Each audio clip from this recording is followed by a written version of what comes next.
साखरेचा गुळाचा पाक न बनवता किंवा कोणत्याही प्रकारचं तेल तूप न वापरता आपण आज असे पौष्टिक लाडू बनवणार आहोत।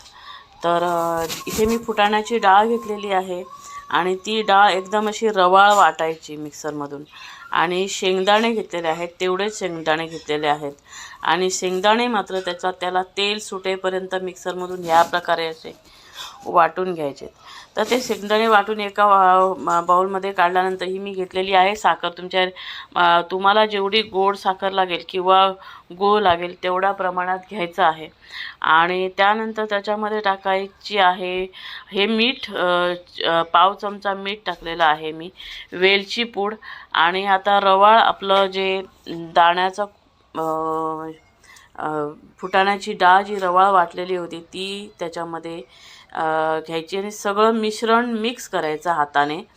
याच्यामध्ये तुम्ही जेव्हा डाळ वाटता ना त्यावेळेला सुद्धा साखर टाकू शकता, पण माझ्याकडे पिठी साखर ऑलरेडी होती म्हणून मी पिठी साखर घेतली। पण तुम्ही जेव्हा फुटाण्याची डाळ वाटता तेव्हा तुमच्या मागणीप्रमाणे तुम्ही साखर टाकू शकता।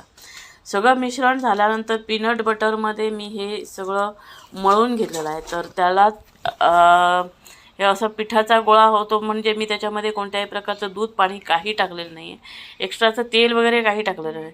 तर पिठाचं मिश्रण मला अजून लागलं म्हणून मी त्याच्यावर अजून पिठाचं मिश्रण घेतलेलं आहे आणि अजूनही त्याला बाइंडिंग होण्यासारखं होतं म्हणून उरलेलं पीठसुद्धा मी घेतलेलं आहे। पीठ म्हणजे फुटाण्याचं डाळ, साखर, हे मीठ, हे सगळं मिश्रण करून घेतलेलं होतं ते।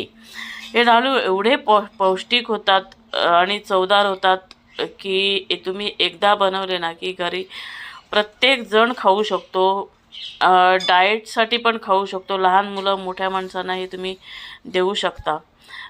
तर बाइंडिंग पण त्याचं खूप छान होतं, बिलकुल कुस्करत नाहीत किंवा या प्रकारचे असे खूप छान होतात।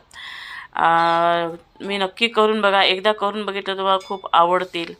व्हिडिओ आवडल्यास लाईक, शेअर, सबस्क्राईब करा।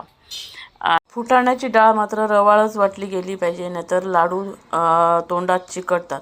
तुम्हाला पाहिजे तर तुम्ही दोन्ही वस्तू रवाळ वाटू शकता सरसरीत।